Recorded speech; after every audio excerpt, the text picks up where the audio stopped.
Janios y Or. Or era un jefe muy maduro y jamás había permitido que el pánico cundiera entre su gente, y no iba a empezar a hacerlo ahora. Era cierto que aquel resplandor, el ruido terrible y el calor habían logrado alterar su característico estado de serenidad y la tranquilidad que por más de 20 años había logrado mantener en sus dominios. Pero todo eso había pasado ya, y ahora lo único importante era reconstruir las chozas destruidas y apagar los incendios. La asamblea de ancianos, reunida en la cueva ceremonial, le pedía explicaciones. ¿Qué había causado la aparición de la luz, el maremoto, el calor? ¿Por qué el mar había cambiado de color? ¿Por qué si Or había dicho que todo había concluido, seguían apareciendo los peces muertos y caía aquella ceniza del cielo? Or no lo sabía, así se los hizo saber a los ancianos. Pero también les hizo ver su decepción al notar que no habían aprendido que el mundo era mucho más misterioso y maravilloso que cualquier estructura que pretendiera explicarlo. Los ancianos comprendieron y dentro de cada uno de ellos surgió la certeza de que Or seguía siendo el maestro y dirigente, puesto que los hacía aprender. A la mañana siguiente, la noticia era comentada por todo el pueblo. Habían encontrado 2 cuerpos humanos cerca del arrecife. Uno de ellos tenía graves quemaduras en todo el cuerpo y parecía haber muerto. El otro todavía respiraba, aunque muy débilmente. Or dio órdenes de llevar al sobreviviente a la choza mayor del poblado, en donde recibiría los cuidados adecuados. El mayor orgullo de Or eran sus reuniones con los niños. En la madrugada de todos los días venían todos los niños del poblado a la casa de Or y durante 4 horas discutían acerca de sus sueños, hacían ejercicios de imaginación y platicaban de lo que habían aprendido el día anterior. Or les contó que había soñado con su difunto padre, el cual, en su sueño, le había señalado el fruto de un árbol y, tomándolo con la mano, lo había examinado detenidamente mientras lo comía. Esto, les decía Or, significa que el conocimiento real se basa en 2 procesos. Uno de ellos es el saber y el otro el sentir. Les reveló que en el sueño su padre así se lo había indicado al tomar el fruto, observarlo y comérselo. Alguien que sabe, decía, es capaz de conocer lo que le rodea al observar las relaciones de lo observable, sin que al mismo tiempo deje de sentirlas. Los niños asentían encantados. Uno de ellos mencionó que el día anterior había experimentado algo semejante al sueño de Or. Cuando estaba haciendo el amor con su amiguita, había entendido que alguien que sabe las cosas sin ser capaz de sentirlas, realmente no las sabe. De la misma forma, alguien que siente las cosas pero no las entiende, no las conoce. Es por ello que la verdadera sabiduría solo existe cuando se entiende y se siente. Una niña comentaba que el día anterior había comprendido que sentir no tenía límites, que estos aparecían cuando se caía en un esquema rutinario y cuando se era espectador de sí mismo. Había visto una flor, era bellísima, y al observarla había sentido que la amaba. Esta sensación había llegado a ser tan intensa que le empezó a dar miedo. En ese momento dejó de amarla, lo cual demostraba que la sensación de amar existió hasta el momento en que empezó a pensar en la intensidad de su sentimiento. Por tanto, hubiera seguido si el miedo no hubiera aparecido. Or pensó que era maravilloso aprender de los niños. Lo que decían era lo más profundo y real. Para Or el día era altamente estimulante. Después de la reunión con los niños, analizaba con los ancianos cuestiones filosóficas. El día de hoy hablarían acerca de la certeza y su relación con el conocimiento. Al acabar la discusión, Or tenía planeado ir a visitar al sobreviviente. ¿Qué es lo que había sucedido? En verdad los ancianos tenían razón al sentirse preocupados. Nunca había pasado algo semejante. Or pensaba que aunque fuera lo peor, no debía afectarlo. Si bien no podía evitar sentir curiosidad y preocupación, probablemente el sobreviviente sabría cómo dolía el cuerpo. Todo movimiento representaba un esfuerzo gigantesco. Probablemente tenía algunas fracturas y seguramente quemaduras de primero y segundo grado. Janios trató de abrir los ojos. La luz era quemante y además ese olor extraño, mezcla de sudor, humo, paja mojada y orines. Empezó a recordar. La vista desde el globo astronómico era espectacular. El mar mostraba un color intensísimo. La atmósfera era límpida y no se veía nube alguna. Su compañero estaba ocupado con el barómetro cuando les llegó la transmisión radiofónica. Solo alcanzaron a oír el jadeo y la desesperación del operador, y ahora esos dolores y el olor desagradable. Orr observaba a Janius, adivinó los sufrimientos y sintió su esfuerzo desesperado por abrir los ojos. Su cuerpo era musculoso. Las arrugas en la cara indicaban una persona de carácter fuerte y con capacidad de decisión. Orr no podía asegurarlo, pero sintió que aprendería muchas cosas de la herida. Janius se asombró de la estatura de Orr. Era un verdadero gigante. La mirada de aquel Goliat era extraña. Había un brillo casi fosforescente en sus ojos, y su expresión era casi filosófica, aunque por su vestimenta se adivinaba que era un hombre primitivo, quizás algún miembro de una tribu que no se había puesto en contacto con la civilización.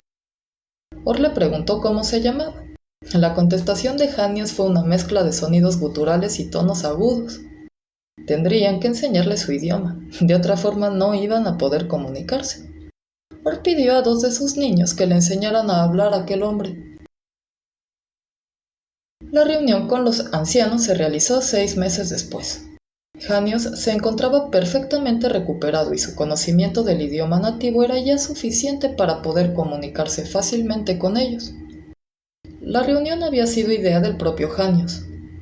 Los 2 últimos meses se le había visto desesperado y molesto. Todo lo que veía parecía ponerlo en un estado de ánimo muy parecido al mal humor. Las pocas ocasiones en que hablaba, mencionaba su desacuerdo con lo que lo rodeaba y explicaba que se estaban cometiendo muchos errores en la forma de educar a los hijos, en la manera de comunicarse y aún en lo de hacer el amor, así, a la vista de todos. Cuando Janius hablaba, todos lo escuchaban y le sonreían, pero nadie parecía tomarlo muy en serio. Los ancianos se dispusieron a oír a Janius. Orr les había pedido que fueran considerados y que no olvidaran que Janius tenía una historia y experiencias internas muy diferentes de las que ellos compartían. Janius empezó agradeciendo todas las atenciones y amabilidades que le habían dispensado. Orr notó el desconcierto entre su gente. Era absurdo que alguien agradeciera. Era verdad que Janius venía de un lugar muy alejado, pero era exagerado su primitivismo.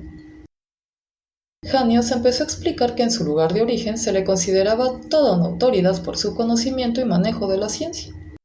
Era inconcebible. El mismo Orr empezó a inquietarse. Sus niños entendían desde los 4 años que vanagloriarse por tener conocimientos solo significaba que estos no existen sino como datos. Y he aquí una persona aparentemente adulta que no había pasado de los 4 años. Un anciano empezó a hablar. Janius le pidió que lo dejaran terminar. Esta observación provocó tal risa entre los miembros del consejo que Orr se vio obligado a intervenir.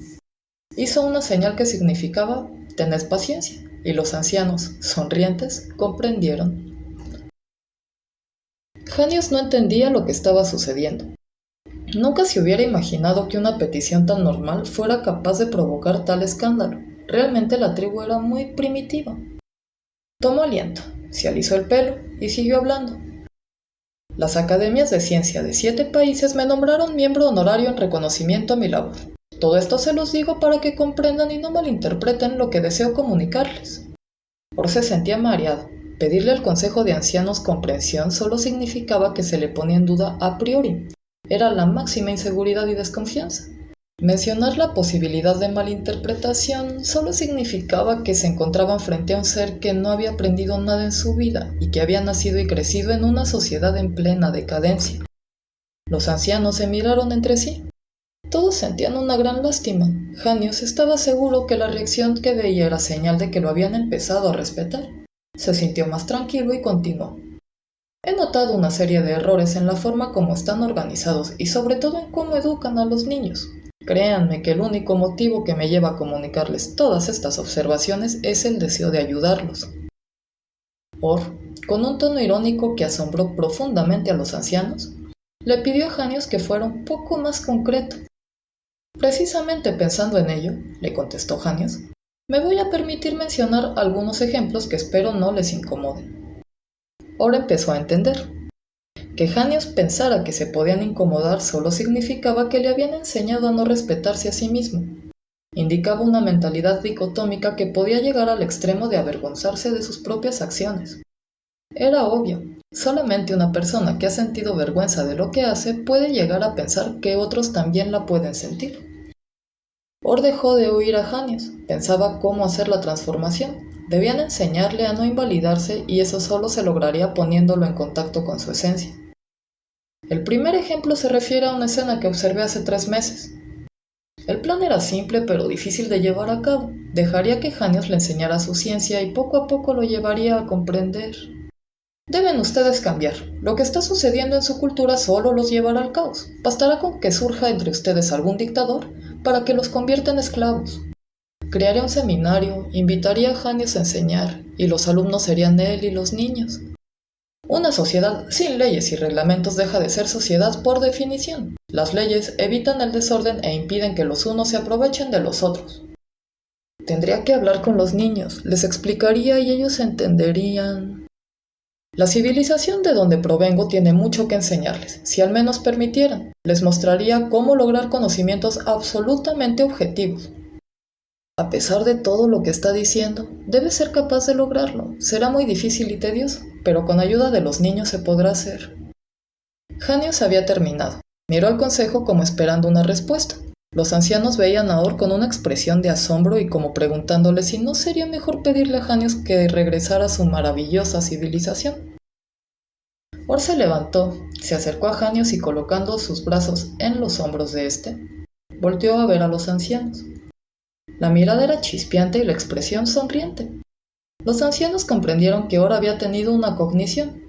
Or miró a los ojos de Janius y le dijo en el tono de voz más serio de que era capaz: «Mañana empezarás a enseñarnos». El consejo estaba regocijado. Janius se había ido a descansar y Or explicaba lo que trataría de hacer. Un anciano empezó a hablar. «Hoy he comprendido que las luces, el maremoto y los peces muertos fueron obra de gente parecida a Janius. Comprendemos y aprobamos tu idea, Or. Solo te pedimos que tengas cuidado. De fallar tu intento todos seremos responsables y así lo entenderemos». Or miró al anciano. Pensó que el final de su vida se conectaba siempre con su comienzo. Le dijo: «Ann, me sorprendes. Un niño de 2 años se hubiera dado cuenta y hubiera entendido mejor que tú. No dejes que algo tan simple te impresione. Recuerda lo que has aprendido y jamás dudarás». Los niños esperaban en la choza. Hoy recibirían su primera lección acerca de la ciencia. Mientras esperaban a Janius, meditaban sobre el significado de aquella rara palabra. Or les había dicho que se pondrían en contacto con un mundo muy diferente del que siempre habían conocido, y que tenía una confianza absoluta en que podrían comprenderlo y manejarlo. Janius se presentó exactamente a las 8 de la mañana. Hoy hablaremos acerca de la necesidad e importancia del conocimiento científico. La ciencia se inició en el instante en que el hombre se planteó una interrogante y pudo resolverla en forma objetiva.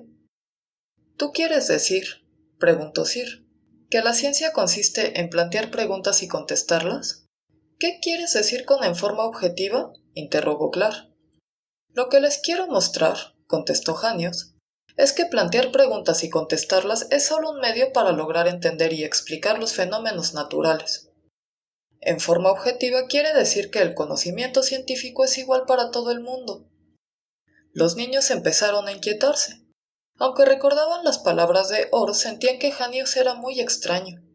Olaf se levantó de su asiento y, mirando a Janius, le dijo: «Cuando alguien plantea preguntas y busca explicaciones, significa que de antemano las tiene. Si esto lo hace en relación a la naturaleza, comete el error de pensar que ella se ajustará a sus estructuras y olvidará que éstas son siempre más estrechas y simples que el conocimiento que desea adquirir. Si además piensa que ese conocimiento debe ser igual para todos, no tiene en cuenta que cada uno de los que forman a todos se encuentra en diferente etapa del camino. Desear enseñar el camino pensando que lo podrá transmitir es caer en un error. Hace que quien quiere enseñar piense en la enseñanza y deje de vivir. La única enseñanza posible es aquella que surge de alguien que es y que por tanto no se interesa en enseñar». Janius adoptó la postura más pacífica que pudo y en un tono de voz amable les dijo: «Quien busca explicaciones no necesariamente las tiene de antemano. Simplemente se ha planteado una pregunta y no confía en su subjetivismo para contestarla, por lo que prefiere interrogar directamente a la naturaleza. El conocimiento que así adquiere puede no ser entendido por algunos, pero eso no significa que no exista por sí mismo independientemente de quien lo entienda. Olef insistía. Es cierto que las cosas se enseñan, pero el conocimiento no está en ellas, sino en nosotros.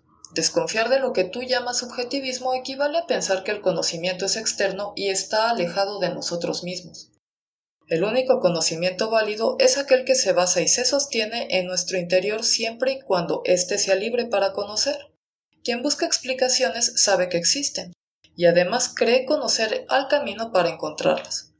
Tanto la idea de que existen como la utilización de un camino preestablecido hace que lo que se encuentre se adapte al camino, lo cual impide obtener conocimientos nuevos, puesto que siempre son distintos de la idea que se tiene de ellos. Pretender conocer nuevas cosas en base a lo ya conocido impide lograr tal conocimiento. El conocimiento no existe fuera ni aparte de quien conoce. Por tanto, si alguien no entiende un conocimiento, este no existe para él, puesto que él es quien le da el valor y la realidad al conocimiento. El hecho de que no sea parte suya necesariamente implica que no existe. Janius se rascó la cabeza antes de contestar. Esto no gustó a los niños. Sabían que el único conocimiento que alguien puede comunicar es el que resulta de una certeza. Jamás Or les había comunicado algo en lo que dudara. Prefería no hacerlo. Pero he aquí alguien que dudaba, por ello el ademán de rascarse, y que a pesar de ello estaba interesado en hablar. Janius sintió la actitud de desconfianza de los niños. Por primera vez, desde que llegó a la isla, empezó a pensar que quizás esta gente no fuera tan primitiva como se había imaginado. No entendía bien el porqué de esta sensación, pero tampoco dudaba de su realidad. Decidió dar por terminada la reunión por ese día. Janius no podía dormir. Sentía un terrible vacío y no entendía por qué. Debía analizarlo y averiguar su procedencia. De otra forma se agravaría y el límite, lo sabía, sería la desesperación. De pronto lo entendió. La sensación de vacío había surgido en el momento en que habían puesto en duda lo único que poseía. Debía mostrarles el valor de la lógica científica. Posiblemente la entenderían si lograba encontrar el ejemplo adecuado. Supongan, les dijo Janius a los niños al día siguiente, que quieren saber cómo crece una flor. Lo primero que se debería hacer es conocer las partes que la constituyen. Para conocerlas sería necesario utilizar un método. Podríamos disecar una flor y así separar sus componentes. Después tendríamos que tomar varios grupos de flores y a cada uno cortarle alguna de sus partes con el objeto de averiguar cuál es la que produce el crecimiento. Podríamos cambiar las condiciones del suelo, la temperatura o la humedad y ver cómo crecen las flores en las distintas condiciones. Cuando supiéramos qué partes de las flores son esenciales para su crecimiento y averiguáramos las condiciones ambientales donde éste es óptimo, podríamos conocer el crecimiento de una flor. Clark preguntó, ¿en qué momento, según la ciencia, deberíamos tener la vivencia de la flor? Janius contestó que no entendía la pregunta. Es muy fácil, dijo Olef. Si quisiéramos entender el crecimiento de una flor, primero deberíamos vivir y amar a la flor. Ya entiendo, dijo Janius. Lo maravilloso del método científico es que no es necesario tener ese tipo de vivencias para poder entender a la naturaleza y así contestar las preguntas que le planteamos. Casi al unísono, los niños lanzaron una exclamación de perplejidad. Pero si no se ha vivido una flor, ¿cómo se puede pensar que se le va a entender? Además, ¿qué sentido tiene tal conocimiento? Janius empezó a perder la paciencia. ¿Cuál es?, preguntó. ¿El sentido de vivir una flor? Loaf, el más pequeño de los niños, comenzó a hablar. Antes de que yo naciera no me habrías podido entender. Fue necesario que yo existiera para que hubiera algo que entender en mí. La flor de que hablas solo la puedes conocer si antes la dejas nacer en ti. Primero tienes que vivir la belleza de la flor y después plantear preguntas acerca de ella. Si la flor no existe en ti, no puedes entenderla por la sencilla razón de que el entenderla también ocurre en ti mismo. A Janius le empezó a doler la cabeza. Sentía que en alguna parte había un malentendido, pero no podía aclarar sus características y procedencia. Casi en tono de súplica, les dijo a los niños: Por favor, déjenme continuar y más adelante entenderán lo que les quiero decir. El sentido que le da la ciencia al conocimiento de la naturaleza es independiente de las sensaciones y emociones estéticas que se viven al percibir el objeto de conocimiento. No se deben confundir ambas cosas, pues eso solo trae como resultado una pérdida de objetividad. No te entendemos, dijo Olev. Para nosotros, el conocimiento es una vivencia y ese es su sentido. En cambio, para ti la vivencia no existe. Yo no estoy negando la vivencia, dijo Hannes. Solo estoy diciendo que la sensación estética que ocurre en mi interior al ver una flor es independiente del conocimiento que puedo adquirir de la misma. El sentido de ese conocimiento es satisfacer mi curiosidad y darme medios para hacer flores más grandes o más chicas, con colores o sin ellos, con olores o con sabores, en fin, permitirme predecir y controlar a las flores o a cualquier otro objeto a mi alrededor. La capacidad de predicción y control me faculta para satisfacer las necesidades de aquellos que usan o gustan de los objetos que yo conozco, ya sean flores o telas. Olev volvió a hablar. ¿Qué sentido tiene hacer flores más grandes o más chicas, con más o menos colores, si con una de las ya existentes se puede tener la vivencia más profunda? ¿Cuál es el objeto de darle más olor a una flor si al mismo tiempo se niega la importancia de vivir el olor? En fin, ¿cuál es el sentido de conocer sin vivir? Pero yo te pregunto a ti, casi gritó Hannes, ¿cuál es el sentido de vivir sin conocer? Olev entendió lo que le sucedía a Hannes. Con la máxima delicadeza le dijo: lo que te sucede es que nunca has vivido. Si lo hubieras hecho, sabrías que conocer solo es posible cuando previamente se ha vivido. Hannes no contestó. Miraba al vacío. Con voz gutural y muy quedamente le dijo Olev: dile a Or que me enseñe a vivir. Hannes miró el techo de la choza. Los travesaños que sostenían el tejado parecían haber sido colocados por alguien para quien el orden de las cosas no tenía importancia. ¿Cómo puede ocurrirme esto a mí?, pensaba. Todo era tan claro y seguro, y aquí que me bastan 2 sesiones con unos niños. Hannes movió las manos como pintando unas comillas semánticas en el aire, para que todo se venga al suelo. Lo más terrible es que nadie parece estar interesado en enseñarme. Llevo muchos días esperando a Or y no viene. Yo hubiera reaccionado en forma diferente. De hecho, yo les quería enseñar. Deseaba que fueran más felices. Pero ellos no piensan en eso. Solo se interesan en ellos mismos. Hannes llevaba 15 días sin salir de la choza. La comida se la llevaban los niños o las mujeres. Siempre llegaban a la puerta cantando o riéndose. Esperaban que Hannes se diera cuenta, pero este parecía ser un tanto obtuso de entendimiento. En el consejo de ancianos se discutía el caso. Algunos empezaron a dudar que Hannes comprendiera. Or, en cambio, tenía la certeza de que más tarde o más temprano Hannes empezaría a aprender de sí mismo. Decía que alguien que tan rápidamente había percibido a los niños como poseedores de algo diferente, tendría que llegar a verlo en sí mismo. Hannes estaba desesperado. Sentía que todo a su alrededor era hostil y que él tenía la culpa de ello. Cerró los ojos como tratando de apartar el pensamiento de huir. Sabía que si lo hacía, moriría, pero era imposible dejar de pensar en salir corriendo, cortar unas ramas, construirse una balsa y lanzarse al mar en ella. De pronto, vio un lago. Una luna llena anaranjada se reflejaba en la superficie. La brisa nocturna acariciaba su humedad, y en sus orillas los pequeños arbustos y las pajillas color de leche se movían plácidamente como gozando de la frescura del viento y el olor del agua. Las montañas que rodeaban la superficie plateada parecían resguardarla de cualquier accidente. El agua, el viento, la luna y las montañas eran una sola construcción. Todas eran parte de Hannes y por primera vez en su vida él las percibió así. De pronto, un aletear. Una garza blanquísima volaba por encima del agua transparente. El movimiento de sus alas era una sinfonía.